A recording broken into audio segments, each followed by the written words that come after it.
Soy susurros del pasado. Orleans no era solo una ciudad cercada, era una puerta, una frontera viva entre la supervivencia y el derrumbe. Si caía, el camino hacia el sur quedaría casi abierto y la causa del heredero francés perdería uno de sus últimos apoyos de peso. Por eso el sitio no se sentía como una operación militar más, se sentía como una sentencia en proceso. Durante meses, las fuerzas inglesas habían cerrado el cerco con paciencia de cazador. No rodeaban la ciudad con un único anillo perfecto, pero la asfixiaban por puntos clave, por fortificaciones levantadas alrededor, por posiciones que estrangulaban caminos, entradas, movimientos y alivios. La población vivía entre la escasez y el temor. Los defensores estaban cansados. Los mandos discutían. La confianza se había vuelto un bien raro. En un lugar así, la derrota empieza mucho antes del asalto final. Entra por el ánimo. Y fue precisamente en ese espacio, en el terreno invisible de la moral, donde la llegada de Juana produjo el primer gran cambio. Cuando apareció en Orleans, no llegó como una capitana veterana ni como una noble con fama militar. Llegó como un escándalo de esperanza. Una joven de campo, vestida para la guerra, afirmando que Dios la había enviado a levantar el sitio. Su sola entrada ya tenía algo de ceremonia y de desafío. Traía provisiones, sí. Traía compañía armada, sí. Pero sobre todo, traía una energía nueva, una forma distinta de mirar lo que hasta entonces parecía inevitable. Los hombres que llevaban demasiado tiempo conviviendo con la derrota vieron en ella algo que no sabían nombrar. No era solo fervor religioso, aunque lo tenía. No era solo audacia juvenil, aunque también. Era una seguridad extraña, una certeza sin grietas.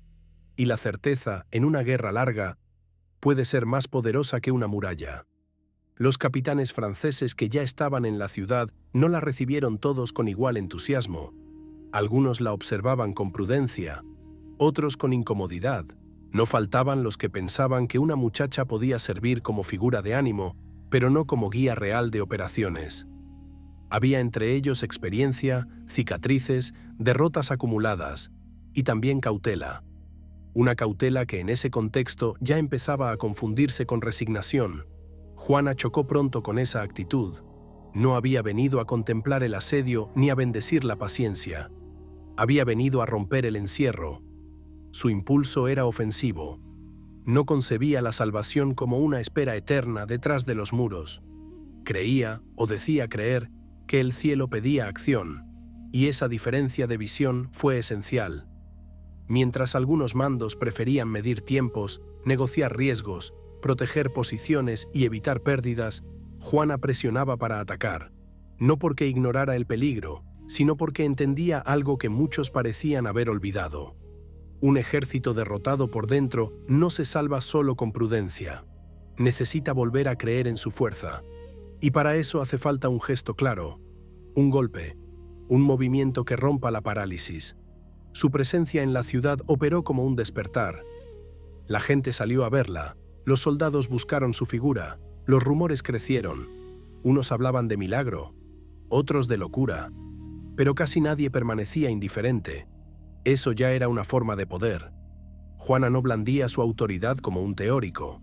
No se sentaba a explicar doctrinas de guerra ni a trazar mapas con superioridad aprendida. Su fuerza venía de otro lugar, de una mezcla de fervor, ejemplo personal y presión moral. No decía solo que había que actuar. Se mostraba lista para estar donde el peligro fuera mayor. Y eso, para hombres endurecidos por la campaña, tenía un peso inmenso. En el campo de guerra, nada convence tanto como la presencia de alguien dispuesto a arriesgar la vida junto a los demás. La imagen que empezó a fijarse entonces fue poderosa. La de Juana con su estandarte, avanzando cerca del frente, visible, luminosa para unos, inquietante para otros. Es importante recordar que su estandarte tenía para ella más valor que la espada. No porque desconociera la violencia del combate, sino porque se concebía a sí misma como guía y señal, no como simple mano que mata. Quería conducir, no solo golpear. El efecto sobre los franceses fue inmediato. Los hombres que antes dudaban empezaron a moverse con otro ánimo. Lo que la estrategia fría no había logrado, aquella muchacha lo provocaba con su mera existencia en la línea de riesgo. No era solo inspiración vacía, era una reorganización emocional del combate. Juana devolvía a los soldados algo que habían perdido: la sensación de que la guerra todavía podía inclinarse a su favor. A veces se habla del valor como si fuera una cualidad individual, pero en la guerra el valor también es contagio, una fuerza que pasa de uno a otro, una llamarada que corre entre filas cuando alguien actúa de manera que hace imposible seguir temiendo del mismo modo. Eso generó Juana, y también sembró espanto en el enemigo. Los ingleses, que durante años habían sostenido la imagen de su propia superioridad, empezaron a enfrentar algo que no entraba en sus cálculos. Una mujer sin formación militar reconocida, llegada de repente, alterando el curso de operaciones, inflamando el ánimo francés y consiguiendo resultados. Para una mentalidad tan religiosa y supersticiosa como la de aquel tiempo, eso no era fácil de asimilar. Si los franceses veían en ella una enviada del cielo, los ingleses empezaron a imaginar lo contrario: brujería, engaño del maligno, poder oscuro, señal corrupta. No era solo propaganda, era también miedo real, miedo a no entender lo que ocurría, miedo a que la guerra hubiera dejado de obedecer a la lógica conocida. Cuando una fuerza que dabas por vencida revive de golpe, el primer impulso no siempre es analizar. A veces es temblar. La campaña dentro y alrededor de Orleans fue una secuencia de golpes decisivos. Fortificaciones inglesas consideradas clave empezaron a ser atacadas con una audacia que antes parecía fuera de alcance. Donde los jefes veteranos veían prudencia necesaria, Juana veía tiempo perdido. Empujó, insistió, interrumpió la costumbre de la indecisión. Uno de los momentos centrales fue el asalto a una de las posiciones más importantes del cerco, un punto del que dependía buena parte del control inglés sobre la ciudad y sus accesos. La lucha fue feroz. No fue un paseo triunfal ni una escena limpia de epopeya. Hubo caos, flechas, cuerpos, empujes, gritos, sangre y barro. Juana estuvo allí, no a una distancia segura. Allí, en medio del combate, fue herida. Una flecha la alcanzó. Cualquier observador prudente habría esperado que se retirara, que el golpe deshiciera el hechizo, que el miedo volviera a repartirse entre los suyos. Durante un momento, el desconcierto se extendió. Si la doncella elegida sangraba como cualquiera, ¿no era eso una señal de fragilidad? ¿No mostraba que el cielo también callaba? Pero Juana regresó. Volvió al combate. Esa vuelta valió casi tanto como una victoria por sí misma, porque convirtió la herida en prueba de perseverancia. La muchacha no era un fantasma intocable, era carne vulnerable, y precisamente por seguir adelante herida, se volvió aún más impresionante a ojos de los suyos. A partir de ese instante, su figura se hizo más fuerte, no porque pareciera divina sin dolor, sino porque parecía sostenida por algo más fuerte que el dolor. Finalmente, el equilibrio se rompió. Los ingleses cedieron. El sitio se levantó. Orleans respiró. Para los franceses fue una sacudida de alegría que superaba lo militar. Era la sensación de haber presenciado un giro del destino. Después de tanto tiempo de retroceso, de humillación, de espera amarga, una ciudad crucial había sido liberada. Y esa liberación estaba unida al nombre de Juana de una forma imposible de separar. No es exagerado decir que allí nació su leyenda, no porque antes no existiera el rumor sobre ella, sino porque en Orleans el rumor tomó cuerpo histórico. Ya no era solo la joven que decía oír voces, era la joven bajo cuya presencia un asedio había terminado. Ya no era solo la visitante extraña de la corte, era la figura visible de una victoria. Eso transformó por completo la relación entre Juana y el ejército. Los mandos que antes la toleraban tuvieron que escucharla con otra seriedad. Los soldados la siguieron con una fe renovada. El pueblo empezó a pronunciar su nombre con mezcla de amor, asombro y necesidad. Pero toda victoria trae consigo una nueva exigencia. Después de Orleans ya no bastaba con resistir. Había que continuar. La fuerza moral despertada no podía quedar quieta. Si se la dejaba enfriar, podía disolverse. Y Juana pareció entenderlo con una claridad asombrosa. El enemigo había recibido un golpe psicológico profundo. Era el momento de empujarlo más, de aprovechar la grieta abierta, de avanzar antes de que el miedo cambiara de bando otra vez. Así comenzó a perfilarse lo que vendría después. Una campaña rápida, intensa, casi fulminante, en la que las victorias se encadenarían y abrirían el camino hacia el objetivo central de la misión de Juana. No solo vencer, no solo salvar ciudades, sino llevar al heredero hasta el lugar donde debía ser ungido. Porque para ella la guerra nunca fue solo conquista, era también rito, era legitimidad, era el camino hacia una coronación que debía reparar la fractura de Francia. Orleans fue el primer gran signo. El reino, que se sentía moribundo, había mostrado un pulso inesperado. La muchacha de Domremy ya no era un fenómeno curioso. Era una fuerza real, una fuerza que inspiraba, desordenaba y obligaba a todos a tomar posición. Había vencido en el terreno donde primero se ganan o se pierden las guerras, el alma de los hombres. Después de Orleans, el aire de Francia cambió, no de golpe en todas partes, no como cambian las estaciones, más bien como cambia la respiración de un enfermo que tras noches de fiebre abre los ojos y por fin vuelve a inhalar con fuerza. El reino seguía herido, dividido, exhausto. Los ingleses conservaban poder, los borgoñones seguían siendo un peligro vivo. La corona del heredero continuaba rodeada de dudas. Pero algo esencial había ocurrido. La sensación de destino inevitable se había quebrado. Y Juana no quiso perder un solo instante. Comprendió, o creyó comprender, que la victoria de Orleans no debía ser tratada como un hecho aislado, como una excepción gloriosa para luego volver a la cautela. Había que empujar. Había que perseguir el efecto del miedo en el enemigo y del entusiasmo en los propios. Porque las guerras largas se alimentan también de inercia. Si una fuerza empieza a retroceder por dentro, conviene no darle tiempo para recomponerse. Así comenzó la campaña del Loira. Fue rápida, fue dura.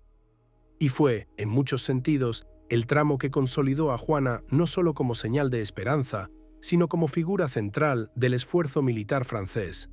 Las ciudades y posiciones que seguían en manos inglesas en aquella zona eran piezas importantes. No se trataba solo de tomar muros, se trataba de romper el control del río, debilitar la red enemiga, abrir el paso y desmontar la imagen de invencibilidad que durante tanto tiempo había pesado sobre Inglaterra. Los franceses, todavía conmocionados por la victoria reciente, avanzaron con un ánimo renovado. Y allí estaba Juana, siempre visible, siempre empujando, siempre insistiendo en la acción. A su alrededor se movían capitanes experimentados, nobles de guerra, hombres formados en campañas y asedios. Ellos conocían la mecánica de las operaciones, la disciplina del terreno, la técnica del combate. Pero cada vez resultaba más evidente que Juana aportaba algo que ninguno de ellos podía fabricar por sí solo. Aportaba dirección moral, aportaba impulso, aportaba una forma de autoridad que no dependía ni de la sangre ni del rango. Cuando una ciudad debía ser cercada, su presencia cambiaba el tono de la espera. Cuando un asalto parecía arriesgado, su insistencia rompía la duda. Cuando el cansancio amenazaba con frenar el avance, ella reaparecía en la línea visible del esfuerzo. No era simple fervor, había en su modo de actuar una intuición muy poco común sobre el momento. Parecía captar cuándo el enemigo estaba vulnerable, cuando el ánimo de los suyos podía convertirse en fuerza efectiva, cuando la vacilación costaba más que el peligro. Una de las plazas importantes cayó tras un asedio intenso. Otra, vital por su paso y su posición, fue atacada con rapidez. Otra más cedió bajo la presión francesa, que ya no se parecía a la fuerza abatida de meses atrás. Juana estuvo en esas acciones, no como adorno ceremonial, sino como centro emocional del empuje. En una de ellas volvió a resultar herida. Una piedra lanzada desde la defensa golpeó su cabeza. El combate, duro y confuso, se desarrollaba en medio de escalas, murallas, polvo y muerte. Pero otra vez ocurrió lo impensado. La herida no la retiró de la escena. Permaneció ligada al asalto. Volvió a mostrarse, y con ello reforzó aún más esa imagen de tenacidad que ya empezaba a rozar lo mítico. Para los soldados franceses, una joven que sangraba y seguía avanzando era más que valiente.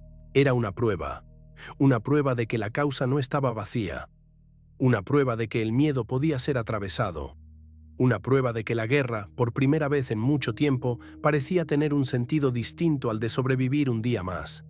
Los ingleses, en cambio, comenzaban a perder algo todavía más grave que hombres o posiciones. Perdían seguridad interior. Ese es el verdadero corazón de muchas derrotas.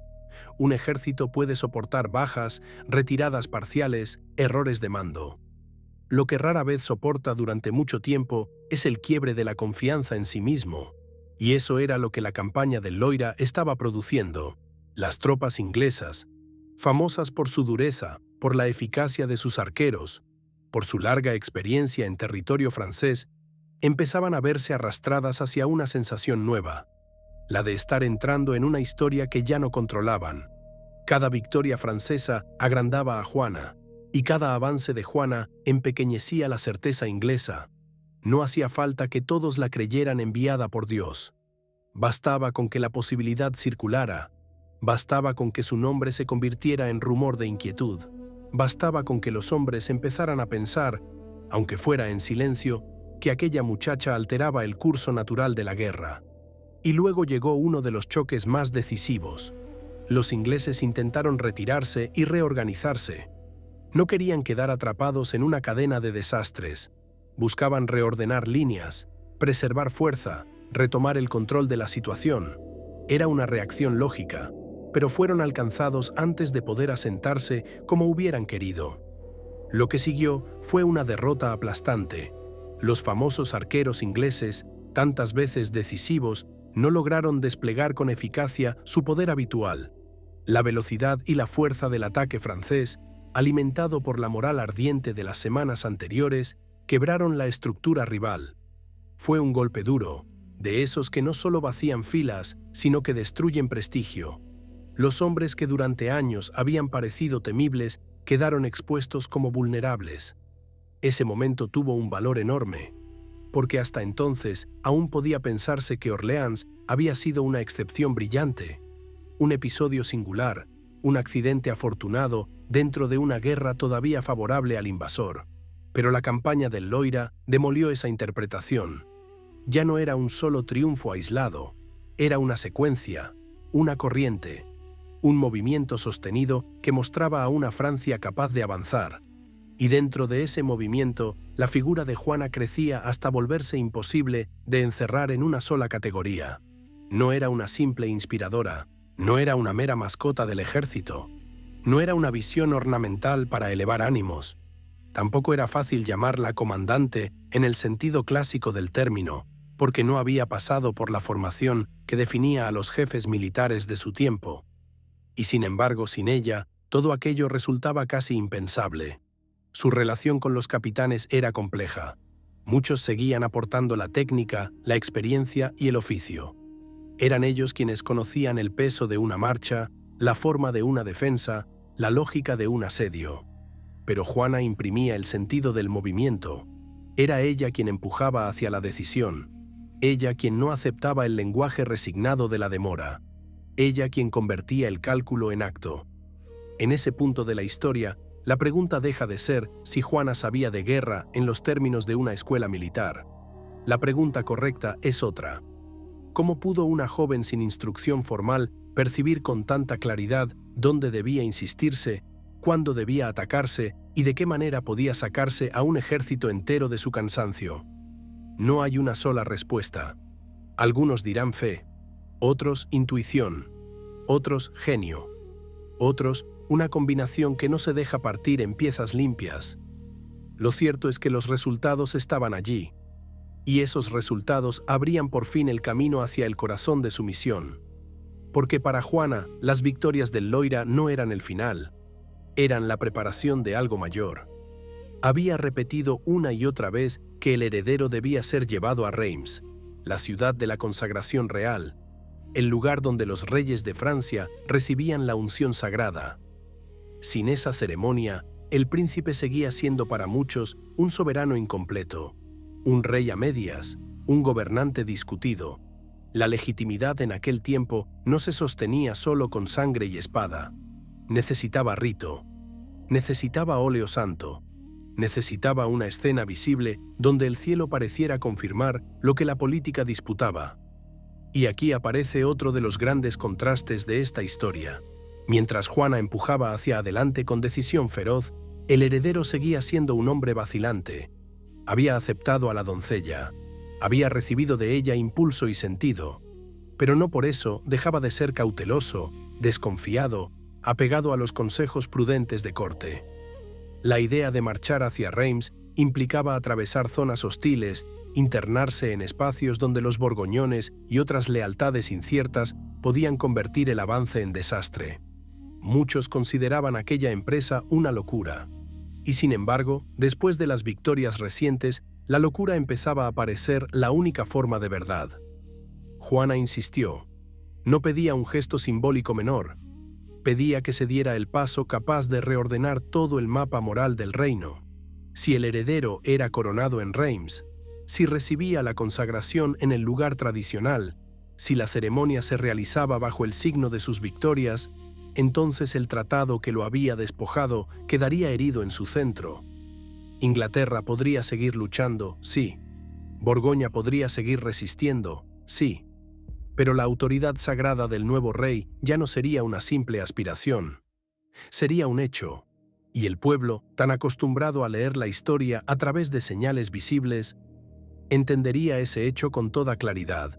La marcha hacia Reims comenzó así a perfilarse no solo como una maniobra política, sino como una peregrinación de poder. Cada ciudad que abría sus puertas, cada resistencia evitada, cada paso dado sin que el desastre se produjera, alimentaba aún más la leyenda de Juana. Parecía como si su presencia despejara caminos, como si los obstáculos cedieran no siempre por fuerza material, sino por el peso de su fama y del temor que ésta sembraba. Los enemigos veían venir algo peligroso. Los aliados empezaban a creer que estaban viviendo una restauración. Y el heredero, arrastrado por la corriente que aquella joven había creado, avanzaba hacia el momento que debía transformarlo. A veces la historia no cambia solo por una batalla. A veces cambia porque alguien comprende el valor del símbolo decisivo. Juana lo comprendió. No bastaba con salvar una ciudad. No bastaba con ganar un valle. No bastaba con herir el orgullo inglés. Había que tocar el fundamento mismo de la legitimidad. Había que poner una corona donde antes había dudas. Había que decirle al reino, con campanas, con incienso, con rito y con multitud: aquí está el rey. La marcha hacia Reims fue más que un avance militar. Fue una procesión cargada de riesgo, fe y significado. Cada jornada en el camino parecía desafiar la lógica fría de la guerra. Aquel trayecto atravesaba tierras donde la lealtad podía cambiar de rostro en una tarde, donde una puerta abierta podía ser salvación o emboscada, donde una ciudad dudosa podía decidir el futuro de un reino. Y sin embargo, avanzaron. El heredero, todavía rodeado de consejeros prudentes, todavía inclinado a la cautela, se dejó arrastrar por la fuerza de un impulso que ya no parecía solo humano. A su lado iba Juana, la muchacha de aldea convertida en motor visible de la esperanza francesa. No viajaba como una cortesana. No viajaba como una figura decorativa. Viajaba como el centro ardiente de una empresa que muchos habrían juzgado imposible pocos meses antes. Lo extraordinario fue que el camino no se cerró como tantos temían. Ciudades que podían haber resistido prefirieron abrir sus puertas. Poblaciones que podían haber dudado eligieron inclinarse. Mandos locales que habrían ganado prestigio o recompensa frenando la marcha decidieron no hacerlo. ¿Por qué? Hay varias respuestas y quizás todas sean ciertas a la vez. Por miedo al ejército francés, ahora fortalecido. Por desgaste de los años de guerra. Por cálculo político. Por cansancio de sangre y también, sin duda, por el peso de la fama de Juana. Su nombre la precedía. Llegaba antes que ella. Corría por caminos, plazas, iglesias y casas de mercado. La doncella que había levantado Orleans. La joven que avanzaba herida y no se retiraba. La enviada de Dios para devolver al reino a su rey. Esa mezcla de noticia, rumor y mito actuaba como una fuerza real.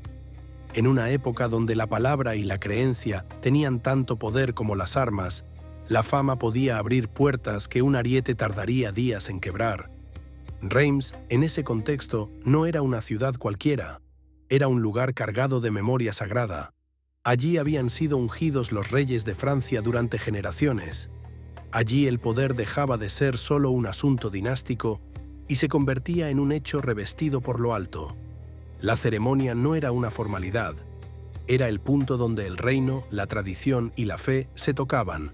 Sin Reims, el heredero seguía siendo vulnerable al cuestionamiento. Con Reims pasaba a ocupar un lugar distinto en el imaginario del pueblo. Juana lo sabía con claridad absoluta. Por eso había repetido desde el principio que su misión no terminaba en una victoria militar. Había venido para llevar al heredero hasta la unción.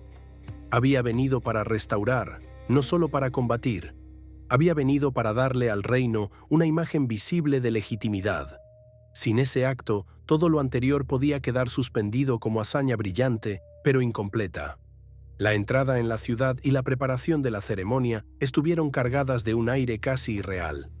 Francia, tan golpeada, tan humillada, tan acostumbrada a noticias negras, contemplaba ahora la posibilidad de ver al hombre discutido, despojado y puesto en duda, convertido por fin en rey bajo el amparo de la tradición más alta. El día de la coronación, la catedral se volvió escenario de una reparación histórica. No una reparación total, porque la guerra seguía viva. No una paz definitiva, porque los enemigos no habían desaparecido. Pero sí una reparación del símbolo central. El heredero recibió la unción. Se alzó la ceremonia. Las palabras rituales hicieron su trabajo. La corona encontró su cabeza. Y allí estaba Juana, presente, visible, no en la sombra, sino dentro del corazón del momento. Su misión parecía cumplirse ante los ojos del mundo. La muchacha que había salido de una aldea, afirmando que debía conducir al heredero hasta ese lugar, podía mirar ahora el resultado y decir que las voces no la habían engañado. Lo imposible se había vuelto visible. El príncipe vacilante era ahora rey ungido. La voluntad divina que ella proclamaba se convertía para sus seguidores en hecho confirmado. La emoción de aquella escena debió de ser inmensa. Para los fieles a la causa francesa, la coronación no solo elevaba al nuevo monarca, también elevaba a Juana, porque cada elemento del rito confirmaba, al menos en la mirada de muchos, que ella había sido instrumento de una verdad más grande. Si el cielo no estuviera con ella, ¿cómo explicar el camino abierto, las victorias encadenadas, la llegada hasta Reims, la ceremonia realizada? En ese instante, la frontera entre política y milagro se volvió casi imposible de separar. Y ese fue precisamente el mayor triunfo de Juana. No solo había ayudado a ganar batallas, había restaurado un relato, había dado al pueblo una escena en la que volver a creer. Francia ya no era únicamente un territorio desgarrado entre invasión y traición. Podía empezar a verse otra vez como un reino bajo un rey legítimo. Esa transformación psicológica y simbólica fue quizá tan decisiva como cualquier éxito de armas. Un pueblo necesita pan, defensa y justicia, sí, pero también necesita una imagen en la que reconocerse, una forma de decirse a sí mismo que aún existe. Juana había dado esa imagen. Ahora bien, no todo era armonía tras la coronación. Las historias de gloria suelen engañar porque parecen sugerir que el momento del triunfo contiene ya el final feliz. No fue así. El hecho de que el heredero se convirtiera en rey no eliminó de golpe la prudencia, las intrigas, la lentitud de la corte ni la incomodidad que una figura como Juana empezaba a provocar en ciertos círculos. Mientras para el pueblo y para muchos soldados ella se volvía casi sagrada, en los espacios del poder más calculado podía empezar a resultar difícil. Una profeta popular es útil mientras abre puertas. Una profeta popular puede volverse incómoda cuando ya ha cumplido su función más visible.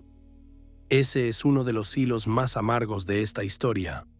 El nuevo rey debía ahora gobernar, negociar, administrar apoyos, pensar en tiempos más largos que los del fervor del combate.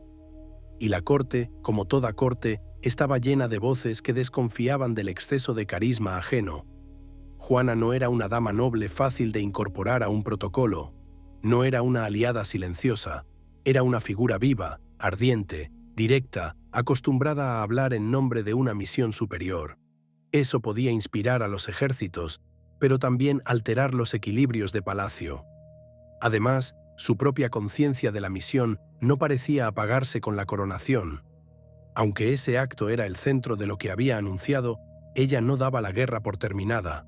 Aún quedaban enemigos, aún quedaban plazas, aún estaba París, aún seguían en pie los ingleses y sus aliados. La lógica de Juana era la de seguir. La del rey y su entorno empezaba a ser otra. Allí comenzó a abrirse una grieta, no una ruptura inmediata, pero sí un cambio de clima. Mientras el pueblo veía en Juana a la mano que había levantado a Francia, el poder empezaba a preguntarse cómo contener la fuerza de esa misma mano sin ofender al cielo ni al ánimo de los soldados. Era una situación delicada, porque no se puede apartar sin costo a quien ha encarnado la esperanza de una nación, pero tampoco se puede dejar sin límites, desde la perspectiva de una corte celosa a quien habla con la autoridad de las visiones. Y en el fondo latía una pregunta más profunda. ¿Qué era Juana realmente? Si era una santa, su voz debía seguir siendo escuchada. Si era una útil enviada para un momento concreto, tal vez ya había cumplido lo esencial. Si era una amenaza al orden, convenía reducir su influencia antes de que creciera demasiado. Si era una mezcla de todo eso, el problema se volvía aún más difícil. La propia grandeza de su éxito la volvía complicada, porque hasta entonces había sido posible pensarla como excepción, como impulso extraordinario para tiempos desesperados. Pero tras Reims su figura tenía peso suficiente para eclipsar a muchos. Había una muchacha sin rango que podía entrar en una ciudad y alterar el clima de todo un ejército. Había una joven que decía obedecer a Dios antes que a los hombres. Había alguien capaz de convertir la duda en acción. Esa clase de presencia no es sencilla de administrar para ningún poder constituido. Aún así, por un tiempo, la marcha continuó. La guerra no se había cerrado. La paz no había llegado, y Juana seguía creyendo que debía empujar. El rey había sido ungido, pero el reino todavía debía ser recuperado.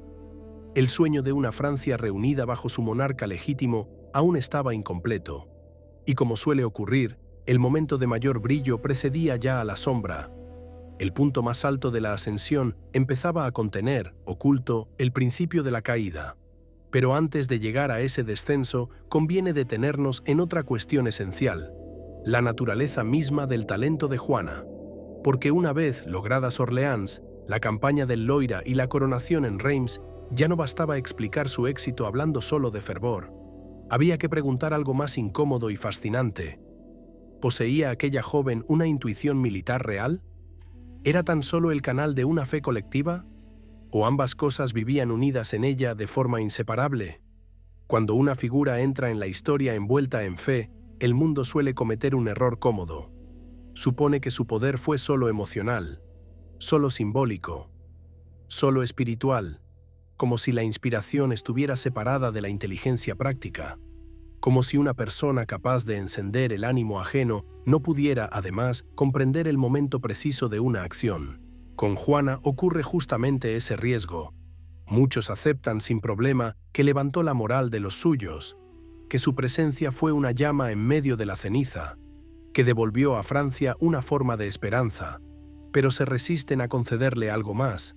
Se resisten a pensar que aquella muchacha pudiera haber tenido también una comprensión real de la guerra. No una comprensión nacida de tratados ni de academias, sino una intuición viva, afilada, extraña, capaz de leer la situación con una claridad que a otros más formados se les escapaba. Y sin embargo, al mirar los hechos, esa posibilidad se vuelve difícil de ignorar. Juana no llegó a un ejército victorioso para adornar su gloria. Llegó a una causa fatigada, a una estructura llena de dudas, a mandos que sabían pelear, sí, pero que muchas veces pensaban desde la cautela excesiva, desde el temor al error, desde la costumbre de calcular pérdidas antes que imaginar rupturas. No eran cobardes, eran hombres moldeados por años de guerra dura. Precisamente por eso, en muchos casos, habían aprendido a desconfiar del impulso. Juana alteró ese equilibrio, no porque despreciara la prudencia en sí, sino porque veía algo que ellos dejaban escapar: el valor del momento. Esa es una de las claves más difíciles de enseñar en cualquier conflicto. No basta con tener fuerza, no basta con contar hombres, armas y provisiones. Hay que percibir cuándo el ánimo del enemigo se resquebraja, cuando la propia moral está lista para convertirse en empuje, cuando la oportunidad no volverá si se la deja pasar. Ella parecía saberlo. En Orleans insistió en atacar cuando otros dudaban. En la campaña del Loira presionó para no dar respiro. En la marcha hacia Reims comprendió que la legitimidad debía sellarse antes de que la corriente favorable se enfriara. Eso no prueba por sí solo una ciencia militar en el sentido clásico, pero sí revela una inteligencia del conflicto, una capacidad para reconocer que la guerra no es solo técnica, también es pulso, ritmo, psicología, decisión. Aquí entra un punto fundamental. Juana nunca actuó sola. A su alrededor había capitanes veteranos, hombres de armas con años de experiencia, conocimiento del terreno, dominio de la logística, práctica de asedio y combate. Eran ellos quienes organizaban detalles, preparaban movimientos, calculaban recursos, dirigían unidades según la estructura conocida del tiempo. Sería falso presentar a Juana como arquitecta aislada de toda maniobra. No lo fue, pero sería igualmente falso reducirla a simple bandera humana. Lo que parece emerger de los testimonios y del desarrollo de los hechos es otra cosa: una relación de tensión creativa. Los capitanes aportaban oficio, Juana aportaba impulso, dirección estratégica en sentido amplio y una lectura singular del momento. A veces ellos dudaban y ella empujaba.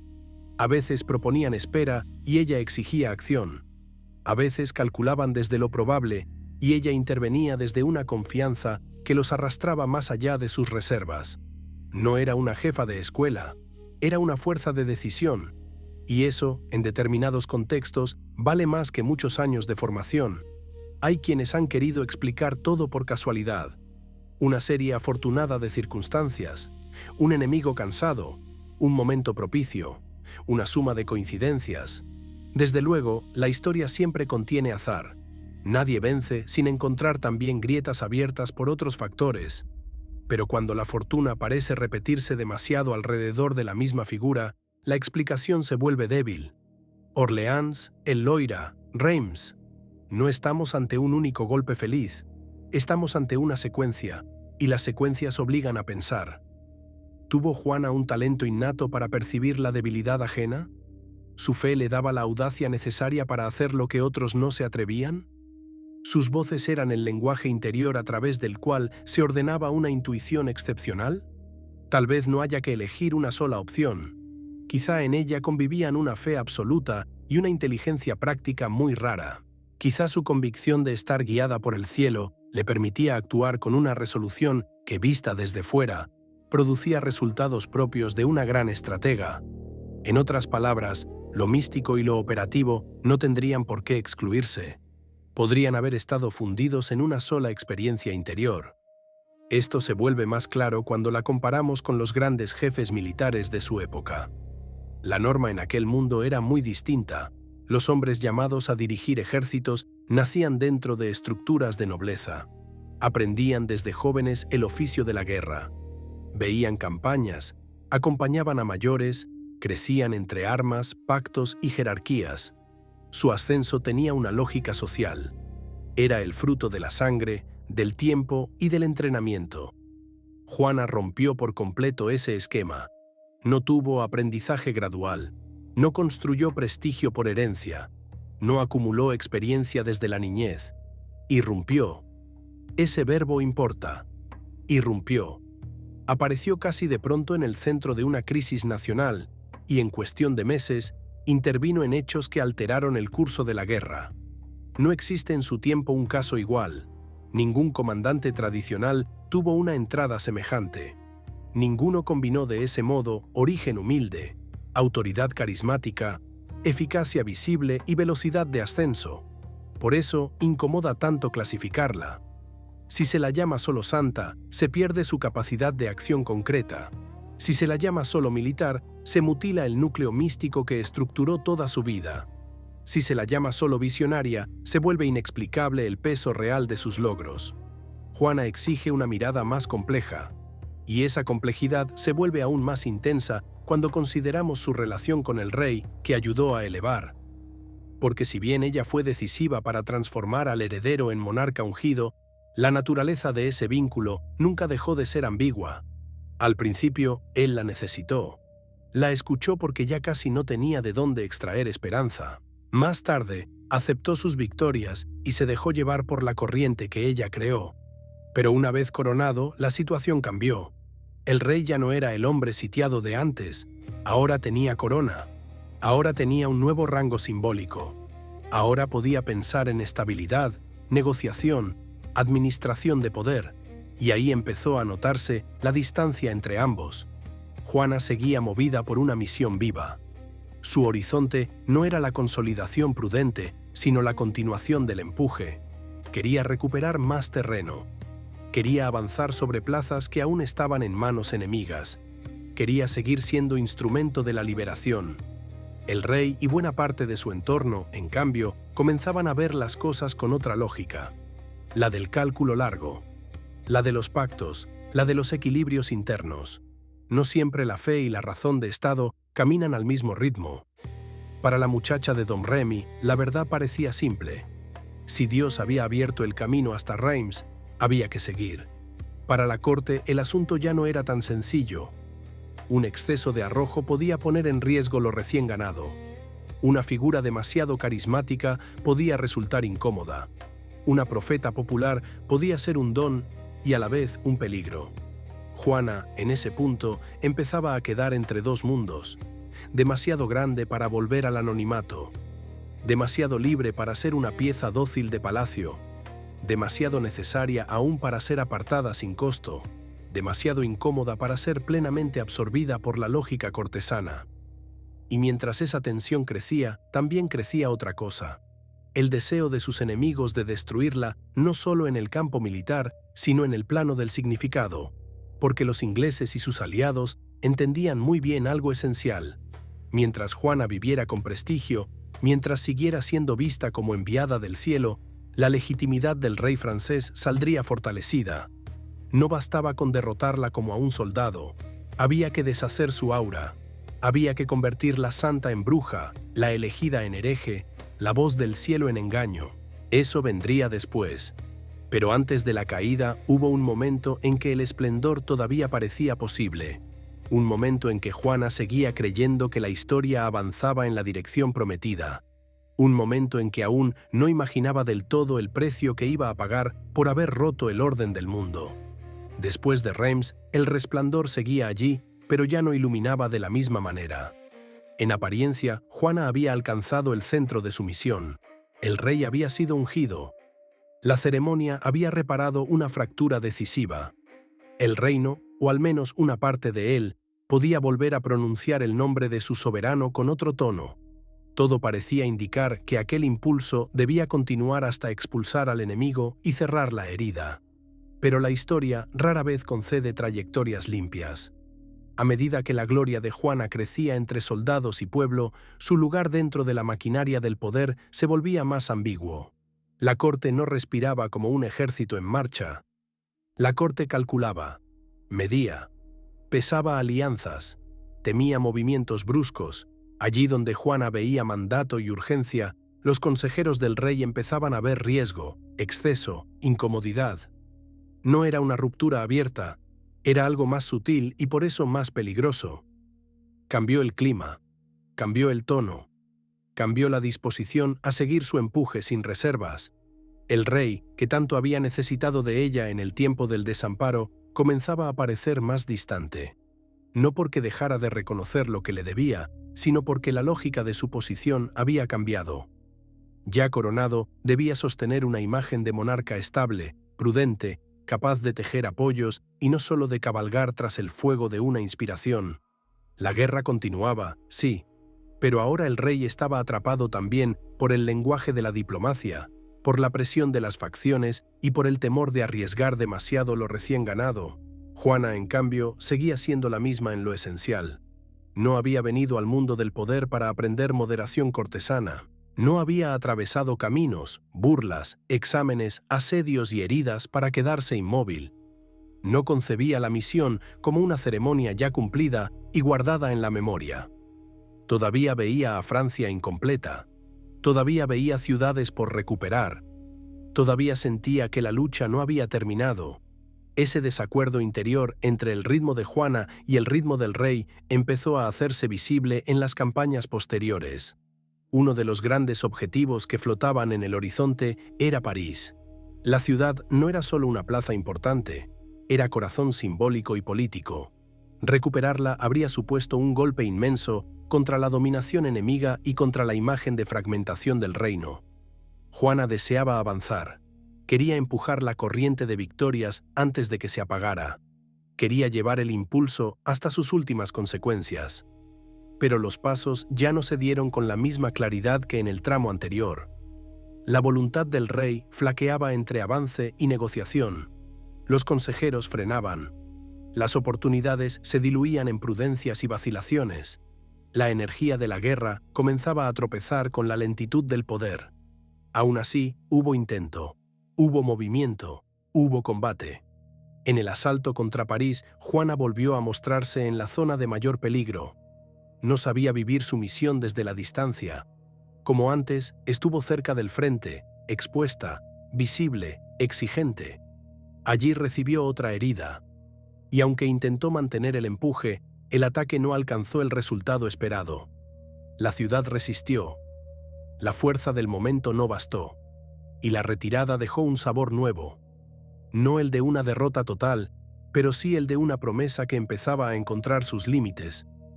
Para Juana, aquello debió de ser profundamente doloroso, no solo por el fracaso militar parcial, no solo por el cuerpo herido, sino porque empezaba a sentir algo peor, que ya no era seguida con la misma decisión por quienes debían sostenerla. Un líder puede soportar el peligro, puede soportar la sangre, puede soportar el desgaste. Lo más difícil es soportar la tibieza de los propios. La corte fue alejándose de la intensidad que Juana representaba. Algunos la admiraban aún, otros la respetaban, otros la toleraban por lo que ya había hecho. Pero el movimiento colectivo que antes se dejaba arrastrar por su fe empezaba a dispersarse. El rey concedió treguas, se abrieron espacios para pactos. Las operaciones perdieron parte de su carácter arrollador. Juana quedó entonces en una situación extraña. Seguía siendo famosa, seguía siendo venerada por muchos, pero su influencia real sobre las decisiones empezaba a reducirse. Esa reducción no se declaró en voz alta. No hubo un anuncio tajante. Fue un desgaste, una forma de ir soltándola sin decirlo. Y hay algo cruel en ese proceso, porque quienes son elevados por necesidad suelen descubrir tarde que la necesidad tiene una memoria corta. Mientras el milagro sirve, se lo celebra. Cuando el orden quiere volver a cerrarse sobre sí mismo, ese mismo milagro puede resultar molesto. La figura de Juana, tan pura en su dirección, tan ajena a las maniobras de palacio, no parecía entender del todo esa clase de abandono silencioso.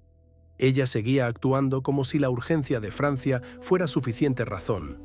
Pero en la política nunca basta la razón más justa si no coincide con los intereses del momento. Aún así, no se retiró. Siguió participando, siguió moviéndose, siguió creyendo. Su fe no dependía del entusiasmo de los cortesanos, dependía de lo que ella entendía como mandato, y eso hacía de su soledad algo aún más conmovedor. Porque mientras el entorno se volvía más frío, ella permanecía fiel a la llama inicial. Ese contraste la agrandó moralmente, pero también la volvió más vulnerable. Ya no contaba con el mismo respaldo pleno del rey, ya no era el centro indiscutido de la estrategia, ya no avanzaba envuelta en la unanimidad de la esperanza, y al mismo tiempo sus enemigos seguían viéndola como una amenaza mayor que muchos ejércitos. Para los ingleses y los borgoñones, Juana no era una combatiente más. Era una herida abierta en el relato de su dominio. Cada vez que su nombre era pronunciado, renacía la memoria de Orleans, de Loira, de Reims. Renacía la idea de que Dios podía estar con el otro lado, y eso era insoportable. Por eso no bastaba con contenerla militarmente. Había que capturarla, había que neutralizarla, había que arrancarla del campo de la historia viva y llevarla al terreno donde el poder pudiera deformarla a voluntad. Juana, mientras tanto, se dirigió hacia nuevas zonas de conflicto, entre ellas Compiègne, ciudad bajo amenaza, lugar de tensión militar y política. Allí, una vez más, acudió no por comodidad ni por cálculo personal, sino por fidelidad a la lucha. Lo que siguió en ese escenario fue el punto donde la historia dio uno de sus giros más crueles. La situación era peligrosa. Los borgoñones presionaban. La defensa exigía movimientos arriesgados. Juana participó en una salida desde la ciudad para hostigar al enemigo. Era una acción atrevida, propia de su modo de entender la guerra. Golpear, no esperar, mantener la iniciativa. Pero esta vez las circunstancias se cerraron sobre ella. La retirada se volvió confusa. El repliegue hacia las puertas de la ciudad se hizo en medio del caos. Y entonces ocurrió lo que todavía resuena como uno de los episodios más amargos de toda su historia. Las puertas se cerraron, demasiado pronto, por error, por miedo, por cálculo, por traición. Nadie logró borrar del todo la sombra de esas posibilidades. Lo cierto es que Juana quedó fuera, con unos pocos a su alrededor, expuesta, rodeada, sin el abrigo del muro al que intentaba volver. Fue derribada del caballo y capturada. Así terminó, en apariencia de un solo golpe, la etapa de la doncella victoriosa. Pero en verdad no fue un solo golpe. Fue la culminación de un proceso de enfriamiento, de soledad creciente, de apoyo menguante. Su captura no puede entenderse solo como accidente del combate. También fue el resultado de una red de indecisiones, cautelas y abandonos que venía formándose desde hacía tiempo. Y aquí aparece una de las preguntas más dolorosas de toda esta historia. ¿Qué hizo el rey por ella? La respuesta pesa, muy poco. La mujer que había hecho posible su coronación, la joven que había abierto para él el camino de la legitimidad, la figura que había devuelto al pueblo la fe en su causa, cayó en manos enemigas sin que la corona desplegara un esfuerzo digno de su valor para salvarla. No hubo rescate decidido. No hubo una presión vasta y urgente. No hubo el movimiento que uno esperaría de un rey hacia quien tanto le había dado. Ese silencio manchó la memoria de la monarquía. Es posible que la corte pensara en costos, en equilibrios, en imposibilidades prácticas. Es posible que el rey temiera nuevos riesgos, que sus consejeros lo ataran, que la política del momento pesara más que la gratitud. Todo eso puede explicarse. Lo que no puede es borrar la impresión moral del abandono. Juana fue retenida por sus captores como un premio de valor inmenso, no solo por lo que representaba militarmente, sino por su utilidad futura. Quien la poseyera tendría en sus manos una herramienta para golpear no ya al ejército francés, sino al corazón mismo del relato que la había elevado. No era solo una prisionera, era una pieza central en la guerra de símbolos, y como tal, tenía precio. Los borgoñones la mantuvieron cautiva, los ingleses la quisieron, la compraron. No adquirían únicamente un cuerpo, adquirían la posibilidad de fabricar una condena. Lo que no pudieron destruir en el campo de batalla intentarían destruirlo en un tribunal. La captura de Juana no cerró la guerra. Abrió una escena todavía más oscura. Mientras estuvo en el campo, sus enemigos debían enfrentarla con lanzas, murallas y hombres. Ahora podían intentar algo más conveniente: rehacerla por medio de palabras, leyes y vestiduras sagradas. Lo que no habían conseguido del todo por la fuerza, buscarían obtenerlo mediante la humillación pública y la condena moral. Porque una victoria militar puede herir un ejército, pero una condena religiosa bien organizada puede herir la memoria de toda una causa. Los borgoñones lo entendieron enseguida. No tenían entre sus manos a una simple combatiente.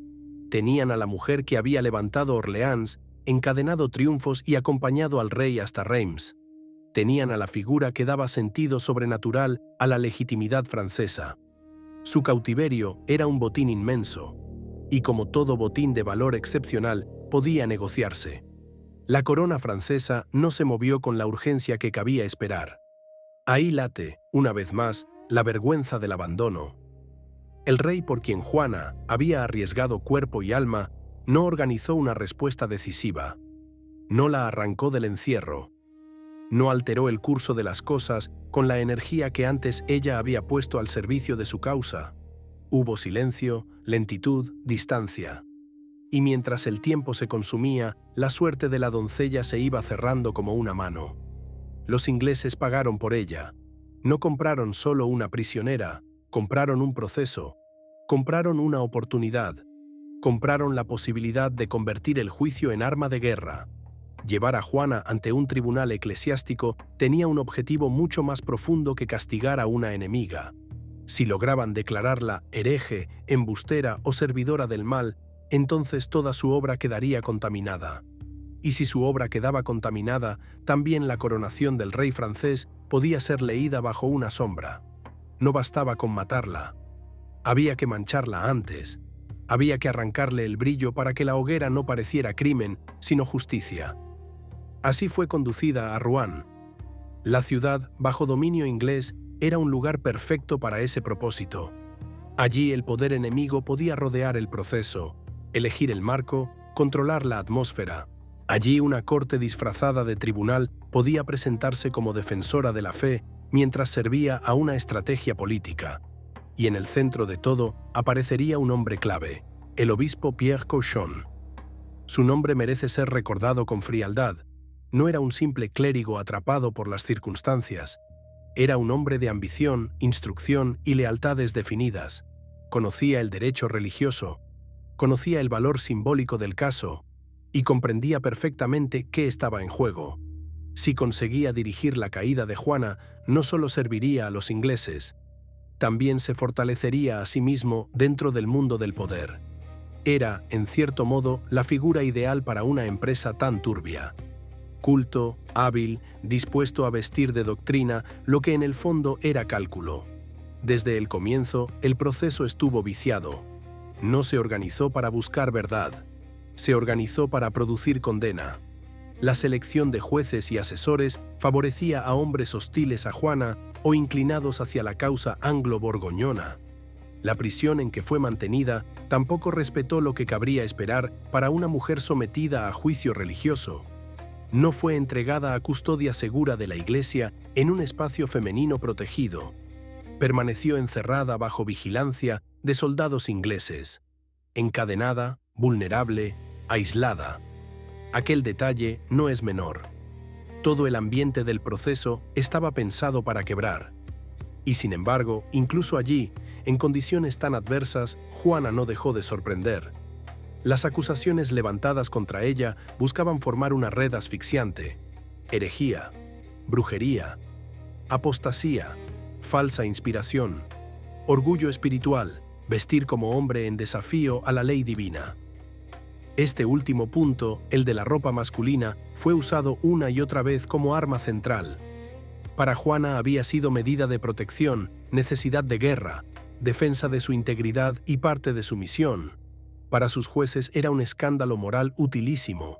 Podían convertir una decisión compleja y concreta en señal visible de rebeldía contra Dios. Les convenía. Era fácil de exhibir, fácil de repetir, fácil de entender para un público acostumbrado a asociar orden social con orden sagrado. Pero la cuestión más profunda eran sus voces. Si las voces venían de Dios, entonces el juicio entero se volvía un acto monstruoso. Si las voces eran demoníacas, entonces todo el edificio de su leyenda caía. Ahí se libró el combate más delicado, no solo entre acusación y defensa, sino entre dos visiones del mundo. Juana insistía en que había obedecido a Dios. Los jueces necesitaban demostrar que aquella obediencia era engaño, soberbia o locura. No podía haber punto medio. El proceso entero se sostenía sobre esa necesidad. Fue interrogada durante semanas, día tras día, pregunta tras pregunta, trampa tras trampa. Hombres instruidos, expertos en lenguaje teológico, intentaron encerrarla con fórmulas capciosas. Le preguntaban por la naturaleza de sus visiones, por el idioma de sus voces, por la forma en que se le aparecían los santos, por su obediencia a la iglesia terrenal, por su certeza de estar en gracia. Cada pregunta podía ser una trampa. Cada respuesta, si era mal dada, podía convertirse en la piedra de una condena. Y aquí se produce uno de los hechos más asombrosos de toda esta historia. La muchacha analfabeta resistió, no con erudición aprendida, no con citas de grandes autores, no con técnica jurídica. Resistió con claridad, con sencillez afilada, con una inteligencia natural que desesperó a sus jueces. Cuando le tendieron la clásica pregunta sobre si se hallaba en gracia de Dios, buscaban acorralarla. Decir que sí podía interpretarse como soberbia espiritual. Decir que no, como admisión de culpa. Juana respondió con una frase que aún hoy deslumbra por su equilibrio. Si no lo estoy, que Dios me ponga en ella. Si lo estoy, que Dios me mantenga. No era una doctora, pero supo escapar, y así una y otra vez. Preguntada por sus voces, no cedió. Presionada para negar su misión, no cedió. Intimidada con el peso del tribunal, no cedió. Su fuerza en esos interrogatorios fue de una naturaleza distinta a la del campo de batalla, pero no menos extraordinaria. Ya no cabalgaba con estandarte entre soldados. Ahora se sentaba sola ante hombres que querían arrancarle el alma por medio del lenguaje. Y aún así sostuvo su verdad con una serenidad que a veces rozaba lo insoportable para quienes deseaban quebrarla. No conviene idealizar el proceso como un duelo limpio de inteligencia. No lo fue. Hubo abuso. Hubo manipulación. Hubo presión constante. Se le negó defensa adecuada. No pudo apelar libremente como correspondía. Estaba prisionera de sus enemigos. La maquinaria estaba armada contra ella. Precisamente por eso, cada momento de lucidez que dejó en las actas resplandece con más fuerza. Su relación con la Iglesia fue uno de los puntos más duros. Juana se consideraba hija fiel de la fe cristiana.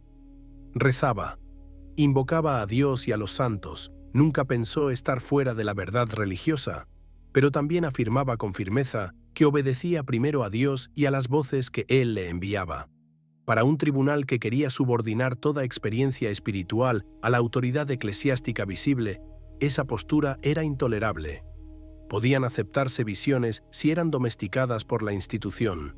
Lo que no podían tolerar era una mujer que dijera haber actuado por mandato divino, incluso cuando ese mandato la llevaba a desobedecer mandatos humanos. Ahí la herejía se volvía útil. No importaba tanto si Juana creía correctamente en el fondo.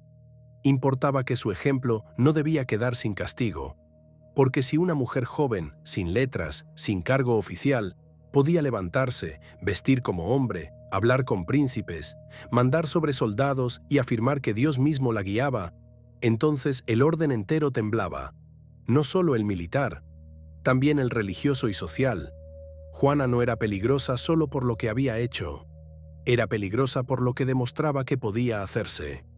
Su juicio fue, en ese sentido, una lección de disciplina pública. O eso quisieron sus enemigos. Querían decirle al mundo: mirad lo que ocurre con quien habla demasiado alto, con quien se sale de su lugar, con quien invoca al cielo sin pasar por nuestras manos. Pero la historia, a veces, traiciona los planes de los poderosos, porque cuanto más avanzaba el proceso, más evidente quedaba para muchos que no estaban presenciando la caída de una impostora cualquiera. Estaban viendo a una joven sola soportar una presión enorme sin perder del todo su centro.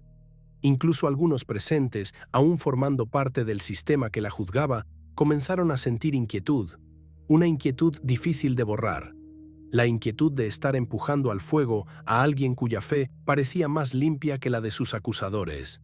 Sin embargo, el tribunal no se detuvo, porque una vez puesto en marcha ya no buscaba pruebas, buscaba desenlace. Toda maquinaria de condena necesita un instante decisivo, un punto en el que la víctima parezca aceptar, aunque sea por cansancio o miedo, la versión que sus perseguidores han preparado. En el juicio de Juana, ese instante fue la abjuración. Sus jueces no estaban satisfechos con interrogarla, humillarla o desgastarla. Querían algo más valioso. Querían que ella misma negara lo que había sido, que renunciara a sus voces, que admitiera error, que se inclinara ante el tribunal y declarara, aunque fuera con palabras arrancadas bajo presión, que toda su misión había sido falsa o culpable. Eso les habría dado la victoria perfecta, porque una condena sin retractación podía producir una mártir. pero una retractación pública podía fabricar una farsante. Así fue llevada a un momento extremo. Se la expuso ante la amenaza visible del fuego. Se le mostró la posibilidad concreta de una muerte inmediata. Se le hizo sentir el peso del abandono, del encierro, del agotamiento, del cuerpo roto y del alma cercada. No estaba frente a una elección serena. Estaba frente a una trampa construida con todos los instrumentos del miedo. Hay que detenerse un momento aquí. Con frecuencia, siglos después, se habla de aquel acto como si fuera un simple gesto de debilidad. No lo fue. Fue el resultado de una presión brutal. Juana era joven. Estaba sola. Llevaba meses de prisión, interrogatorios y tensión. Había sido entregada por quienes debían haberla protegido. Tenía delante la hoguera, no como imagen lejana, sino como destino inmediato. La escena estaba diseñada para quebrar a casi cualquiera. Y por un instante se quebró. Aceptó firmar, o marcar, una fórmula de abjuración. El documento era largo, enredado, escrito en un lenguaje que difícilmente podía dominar del todo. Es probable que no comprendiera cada detalle. Es probable que le presentaran una versión reducida, una promesa de clemencia, una puerta aparente hacia una custodia menos cruel. Lo cierto es que, en aquel punto de máxima presión, cedió. No fue un consentimiento libre. Fue un acto arrancado. Sus enemigos celebraron de inmediato. Habían conseguido lo que buscaban. La anunciaron como arrepentida, como mujer vencida, como prueba de que el tribunal tenía razón.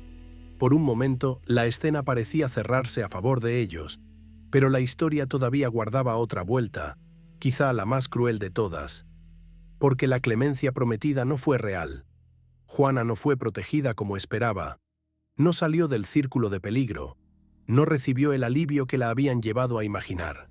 Siguió bajo custodia hostil en un entorno masculino, inseguro y amenazante. Y entonces ocurrió el episodio que sus enemigos convertirían en argumento final. Volvió a vestir ropa de hombre. Se convertía, según la lógica del tribunal, en hereje reincidente. Y para un hereje reincidente, la ley reservaba la pena final. Pero detrás de esa fórmula fría había una realidad mucho más cruel. Juana explicó que había retomado la ropa masculina porque la necesitaba para protegerse. Sus prendas de mujer le habían sido retiradas o se hallaban fuera de su alcance. Estaba encerrada entre hombres. Temía por su cuerpo. Temía por su integridad. Temía, como había temido desde el inicio, por aquello que consideraba parte esencial de su misión y de su dignidad. Volver a la ropa de hombre no fue un gesto de capricho, fue una defensa, una necesidad nacida del encierro. Sin embargo, para Cauchon y para quienes empujaban el proceso hacia la hoguera, aquella necesidad era un regalo. Ahora podían decir, ha recaído, ha vuelto a su error, ha confirmado su obstinación. Y junto a ese regreso de la ropa, vino también el regreso pleno de sus voces. Juana declaró que había cometido un grave error al retractarse, que había traicionado por miedo a aquello que sabía verdadero, que sus voces la reprendían por haber cedido. En otras palabras, retiró su retirada, volvió al centro de sí misma, aunque ese regreso la llevara directamente al fuego. Eso es lo que vuelve tan conmovedor este momento. Tras haber vacilado bajo una presión inhumana, regresó a su verdad. No eligió el camino más seguro. No eligió la comodidad de una mentira sostenida. Eligió recuperar su misión, aun cuando el precio fuera la muerte. Sus enemigos habían obtenido una firma. No lograron obtener su alma. A partir de ahí, todo quedó sellado. El tribunal ya tenía la excusa legal y religiosa que deseaba. Ya podía presentar la condena no como un crimen político, sino como una consecuencia necesaria de la justicia divina. La trampa estaba cerrada con precisión terrible. Le ofrecieron una salida falsa para luego castigarla por no poder permanecer dentro de ella. La sentencia de muerte se hizo inevitable. Y aún así, lo más notable es que Juana no se derrumbó en el sentido profundo. Sí sufrió, sí tuvo miedo, sí conoció el agotamiento más extremo, pero en el último tramo del juicio reapareció con la firmeza de sus mejores horas. Afirmó que sus voces venían de Dios. Afirmó que no la habían engañado. Afirmó que había obrado por mandato divino. La muchacha sola, cercada por jueces, guardias y escribas hostiles, volvió a decir lo que había dicho desde el principio.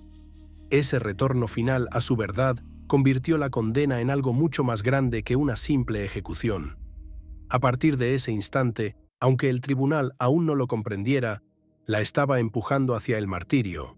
La mañana del final llegó en Rouen con el peso de una obra ya escrita. La plaza del Mercado Viejo fue preparada como escenario de escarmiento público. No querían una muerte discreta.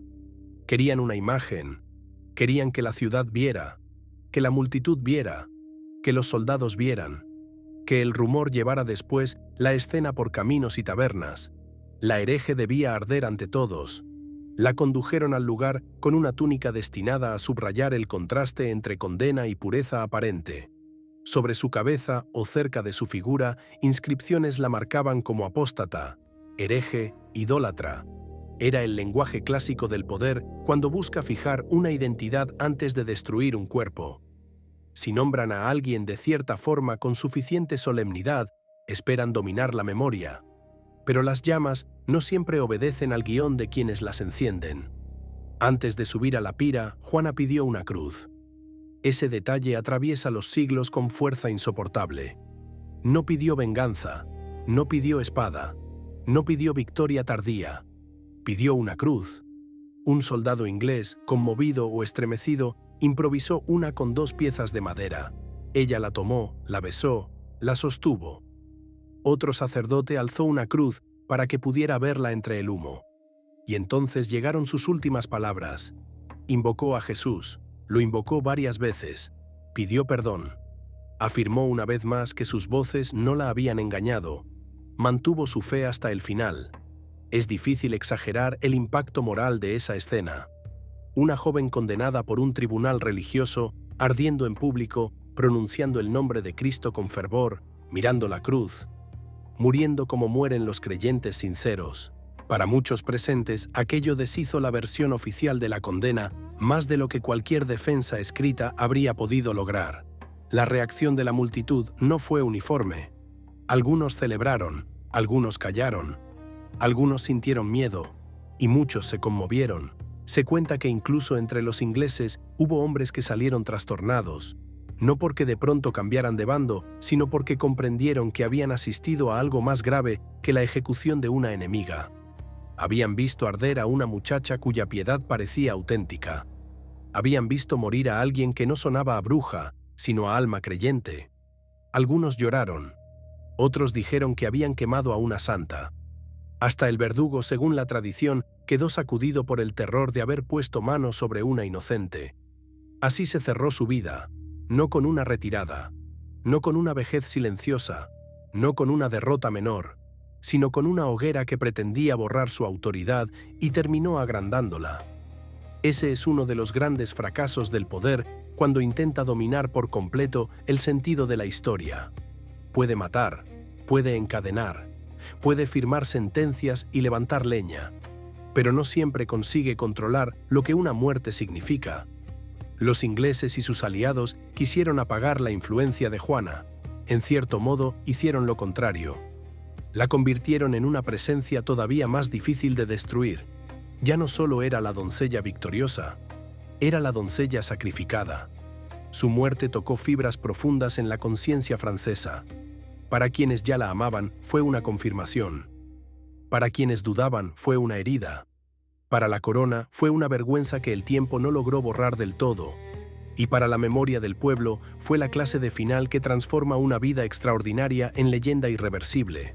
No obstante, la historia de Juana no termina en la plaza de Rouen, ni siquiera termina en el humo de la pira. Porque una vez que los años pasaron y el equilibrio político cambió, surgió una nueva necesidad. La necesidad de revisar, de anular, de limpiar el nombre de la mujer cuya condena pesaba también, de forma incómoda, sobre la legitimidad del propio rey al que había conducido hasta Reims. La misma monarquía que no la rescató necesitaría más tarde rehabilitarla. La misma iglesia que la había dejado caer en un tribunal hostil tendría, siglos después, que elevarla a los altares. Y ahí comienza el segundo nacimiento de Juana. No el de la niña de Domremy, no el de la guerrera de Orleans, sino el de la mártir cuya memoria ya no podía ser contenida por la sentencia de sus jueces. Las llamas consumieron el cuerpo de Juana, pero no lograron consumir la inquietud que dejó tras de sí. El humo subió sobre Rouen, sí, pero también se quedó suspendido en la conciencia de Francia. Durante un tiempo, el poder inglés y sus aliados pudieron fingir que habían resuelto el problema. La doncella había muerto. El tribunal había hablado. La sentencia había sido pública. Todo parecía cerrado. No lo estaba, porque la verdad histórica tiene una paciencia extraña. A veces tarda años, a veces tarda generaciones.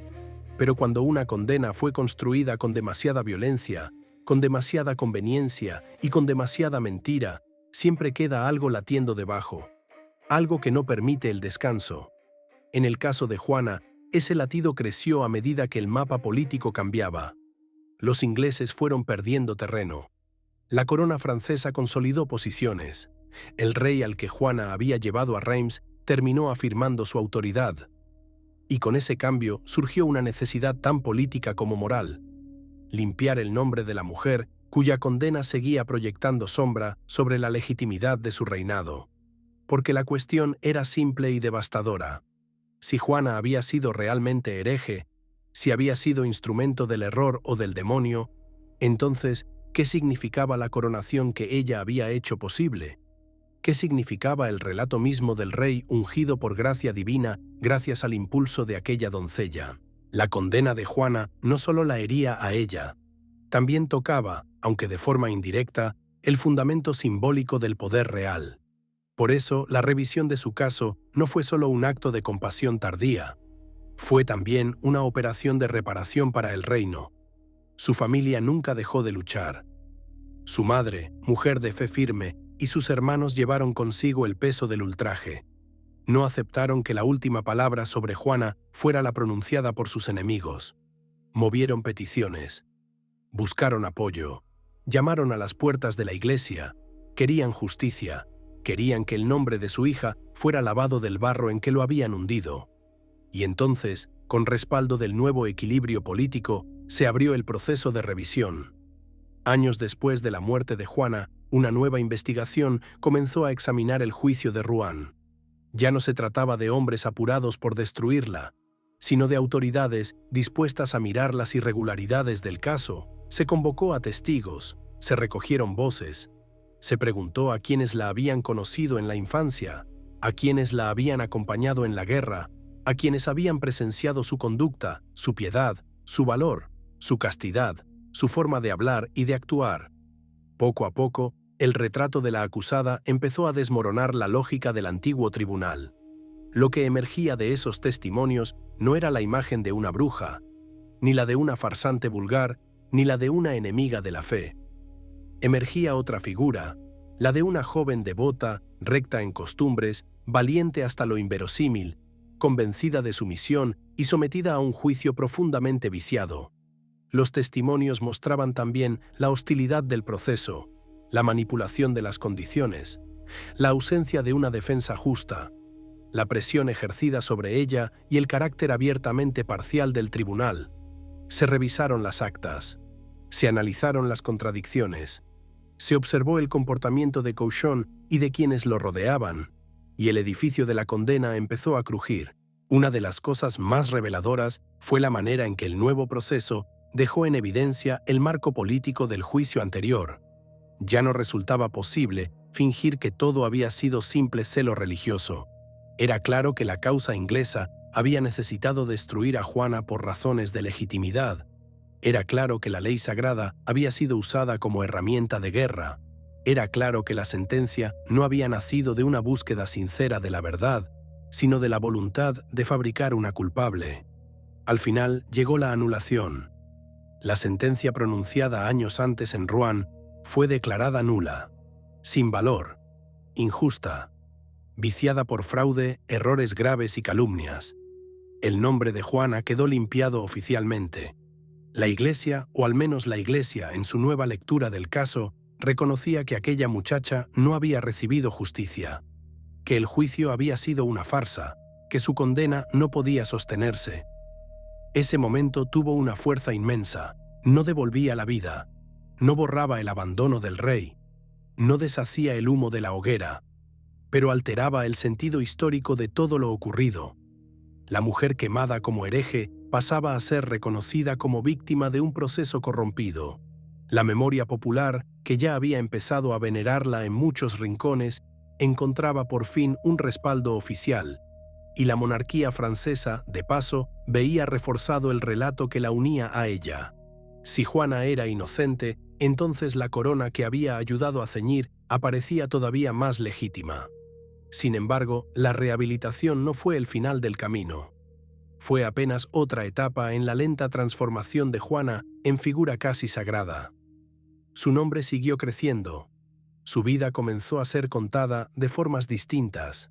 Para unos era heroína nacional, para otros mártir de la fe, para otros testimonio del modo en que el poder persigue a quienes no caben en sus moldes. Su leyenda no dejó de expandirse. Con el paso de los siglos, Francia cambió muchas veces de rostro. Monarquías, revoluciones, imperios, repúblicas. Y en cada época, de una forma u otra, Juana regresaba, a veces como símbolo del pueblo humilde que salva a la nación, a veces como emblema de pureza católica, a veces como encarnación del patriotismo frente al invasor, a veces como mujer que quebró el límite impuesto a su sexo, a veces como mártir de conciencia. Eso es lo extraordinario de su figura. No pertenece por completo a una sola lectura. Desborda los moldes. Cada siglo la ha vuelto a mirar y ha encontrado algo distinto. Pero incluso en esa diversidad de usos hay un núcleo que permanece. La muchacha de Domremy fue traicionada por los poderosos de su tiempo, juzgada por quienes temían lo que representaba, y aún así sobrevivió al tribunal, al fuego y a la propaganda. Sobrevivió porque la historia no pudo cerrar del todo la herida que dejó su muerte. Sobrevivió porque sus palabras en el juicio siguieron brillando. Sobrevivió porque su final en la hoguera sonó, para demasiados testigos, más a santidad que a culpa. Sobrevivió porque Francia necesitaba, y sigue necesitando, figuras que le recuerden que incluso desde abajo puede surgir una fuerza capaz de alterar el destino.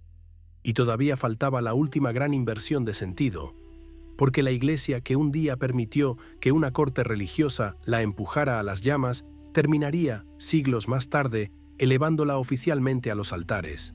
La hereje se volvería santa, no de forma rápida, no sin debate, no sin largo proceso, pero ocurriría. Y ese giro, más que cualquier otro, muestra hasta qué punto la figura de Juana desafía las etiquetas que intentaron encadenarla. Quisieron fijarla como bruja, terminó venerada como ejemplo de virtud. Quisieron usar su ropa de hombre como prueba de escándalo. Más tarde se reinterpretó como necesidad de sumisión. Quisieron aplastar su voz. Esa voz siguió resonando en la piedad popular hasta encontrar reconocimiento oficial. Convertir a Juana en santa no fue un simple gesto de devoción tardía, fue un movimiento inmenso de memoria, fe y poder. Durante siglos, su figura había vivido en la frontera entre la veneración popular, la admiración patriótica y el debate histórico. La muchacha condenada por un tribunal religioso ya había sido rehabilitada.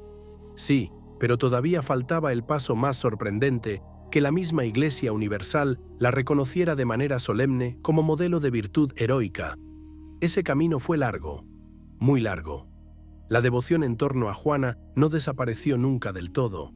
En Francia siguió respirando en plegarias, relatos, imágenes, conmemoraciones, procesiones. La gente recordaba a la doncella de Orleans no solo como figura de guerra, sino como alma recta, fiel hasta la muerte.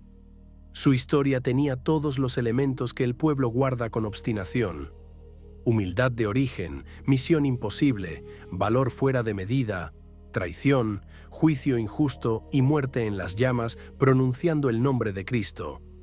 Con el paso del tiempo, además, Francia necesitó cada vez más símbolos que condensaran nación, sacrificio y destino. Juana ofrecía todo eso. Era campesina y era heroína. Era creyente y era guerrera. Era joven y era inmensa. Su figura podía hablar a los humildes, a los soldados, a los fieles y a quienes soñaban con una patria fuerte. Esa capacidad de reunir planos tan distintos hizo que nunca cayera en el olvido. Ya en tiempos más cercanos a la Edad Moderna, su nombre empezó a recibir un impulso nuevo.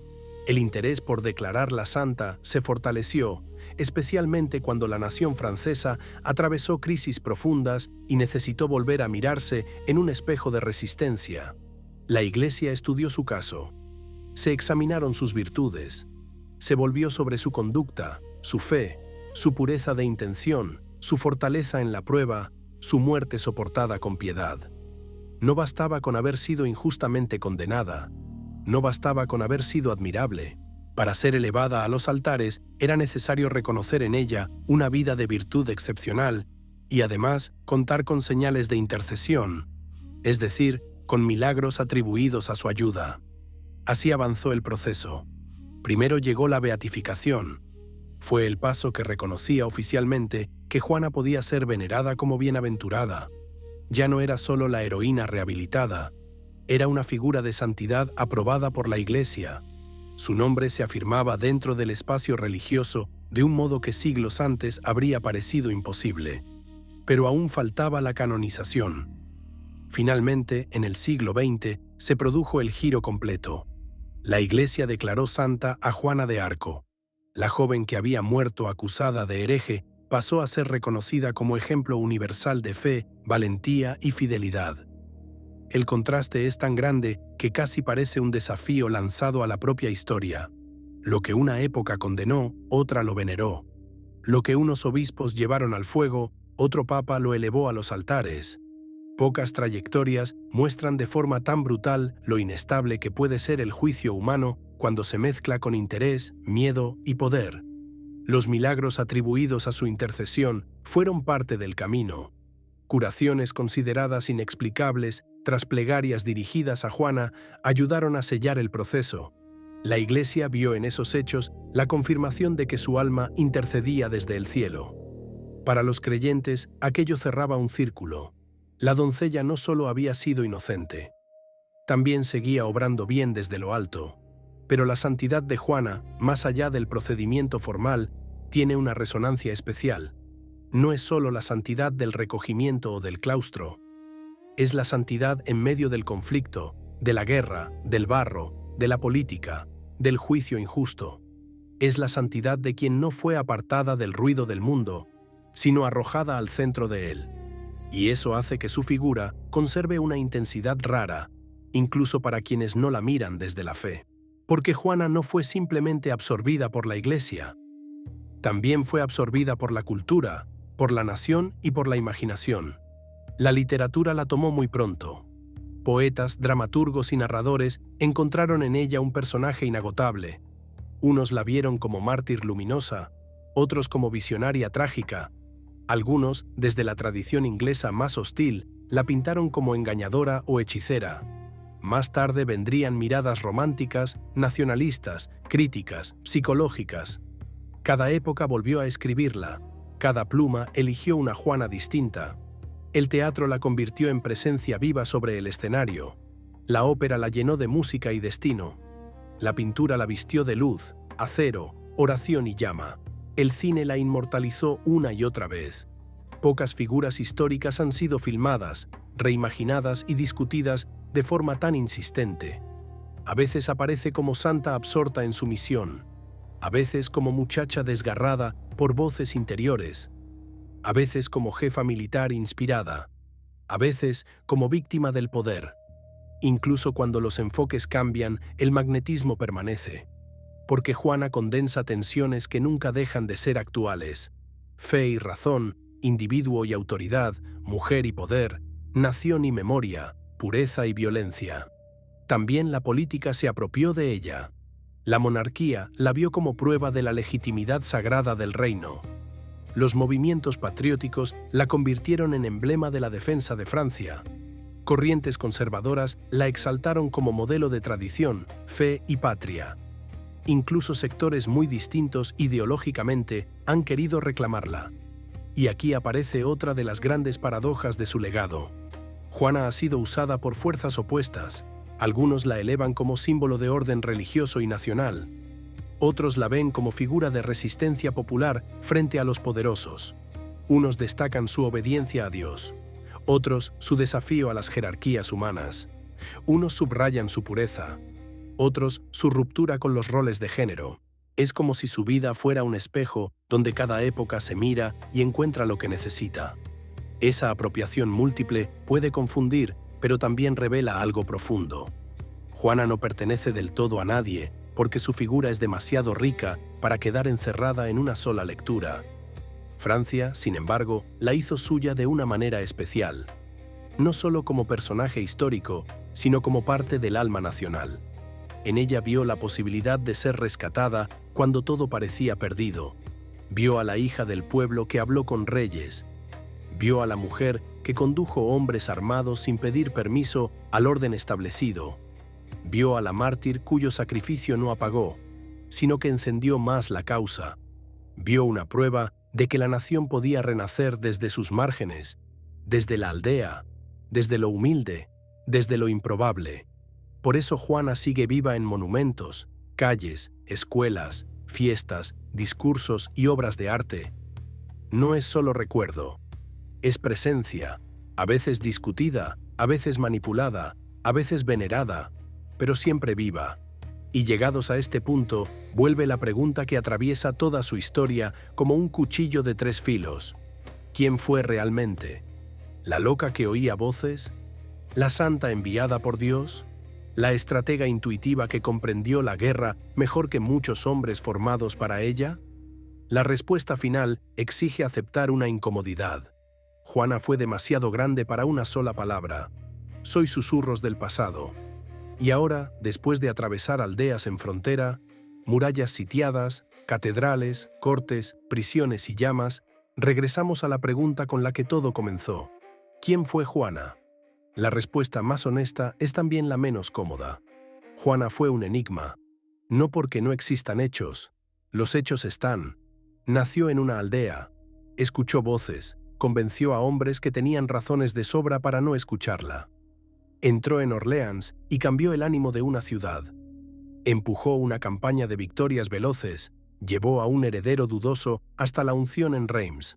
Fue capturada, vendida, juzgada, manipulada y quemada.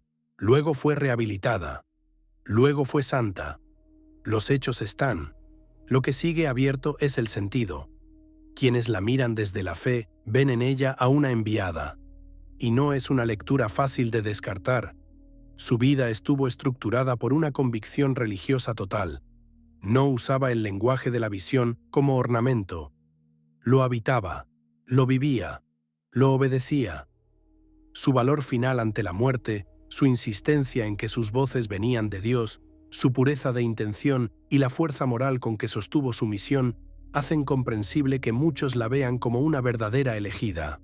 Quienes la miran desde una lectura más humana, más psicológica o más escéptica, encuentran otra posibilidad. Una joven extraordinaria, nacida en un mundo de miedo y fervor, cuya mente intensa transformó intuiciones, deseos y angustias en experiencia visionaria. Una muchacha capaz de escuchar dentro de sí una voz tan clara que pudo reorganizar su vida entera alrededor de ella. Alguien que, en otro tiempo, podría haber recibido otros nombres. No necesariamente loca en el sentido vulgar, no una mente rota, más bien una conciencia fuera de lo común, atravesada por una certeza que el mundo moderno intenta explicar con palabras distintas.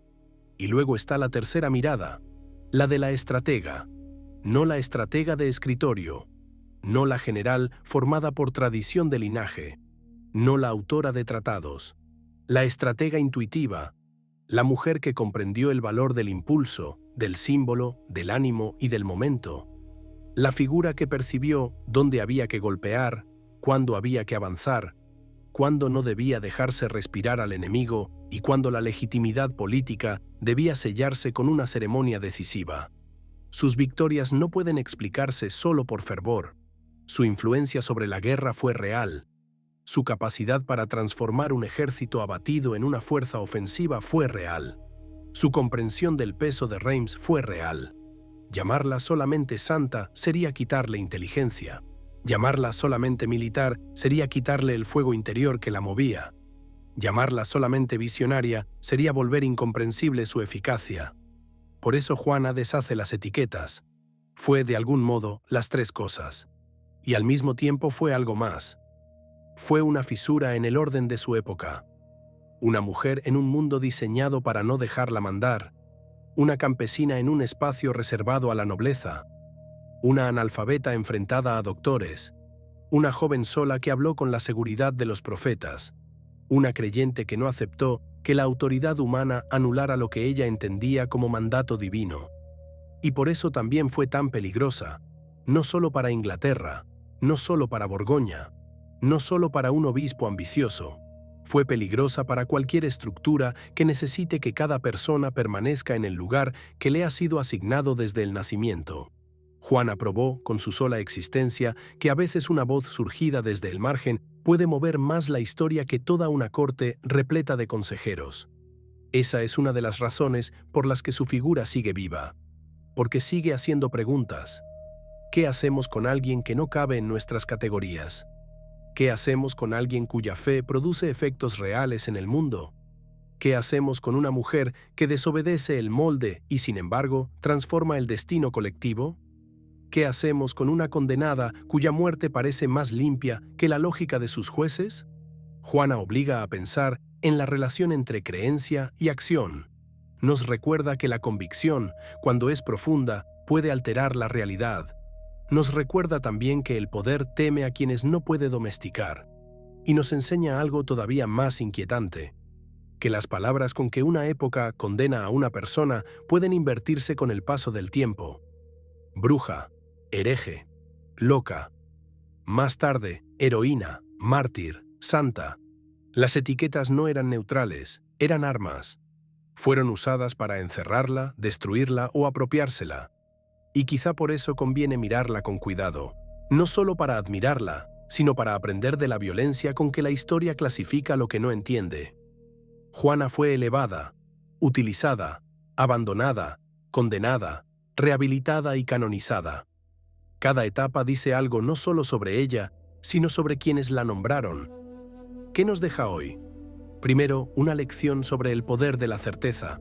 No una certeza fanática vacía, sino una certeza encarnada, capaz de asumir riesgo, dolor y responsabilidad. Juana no se limitó a creer. Actuó, caminó, insistió, soportó.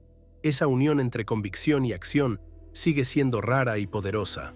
Segundo, una lección sobre el coraje frente a las estructuras. En un tiempo que le negaba casi todo acceso al poder, encontró una forma de irrumpir. Su vida demuestra que el origen no siempre encierra el destino, que el margen puede hablar, que incluso en mundos muy cerrados surgen figuras capaces de romper la costumbre de la obediencia. Tercero, una advertencia sobre la política del miedo. El juicio contra Juana muestra hasta qué punto la ley, la religión y el discurso moral pueden ser usados para destruir aquello que incomoda. No fue condenada solo por lo que hizo. Fue condenada por lo que representaba, por la amenaza simbólica que encarnaba. Ese mecanismo no pertenece solo al pasado. Y por último, Juana nos deja el misterio, ese resto imposible de reducir, ese núcleo que resiste toda explicación completa. Porque al final seguimos sin poder responder del todo qué eran sus voces. Seguimos sin poder encerrar su genio en una sola disciplina. Seguimos sintiendo que su vida contiene algo que desborda el análisis frío. Tal vez esa sea la señal de las figuras verdaderamente grandes. No se agotan en su archivo, siguen respirando más allá de las pruebas. Juana de Arco murió joven, pero no terminó joven. El fuego no la cerró, la abrió. La abrió a la memoria de Francia, la abrió a la fe de millones, la abrió al debate de historiadores, la abrió a la imaginación de artistas, la abrió a la conciencia de cualquiera que alguna vez haya sentido el peso de una verdad interior enfrentada a un mundo hostil. Y así permanece, con armadura blanca en la niebla de la guerra, con voz firme ante jueces que querían doblarla, con la vista alzada hacia una cruz entre humo y ceniza, con el nombre de Jesús en los labios, con el reino de Francia temblando detrás de su paso, con el tiempo incapaz de encerrarla del todo. Yo soy susurros del pasado, Y si has llegado hasta aquí, has escuchado no solo la historia de una mujer, sino la historia de una pregunta que sigue viva. Tal vez esa sea la verdadera herencia de Juana. No obligarnos a elegir entre santa, loca o estratega, sino enseñarnos que la realidad más profunda a veces nace justo donde esas palabras dejan de alcanzar. Hasta la próxima sombra, hasta el próximo eco, hasta el próximo susurro.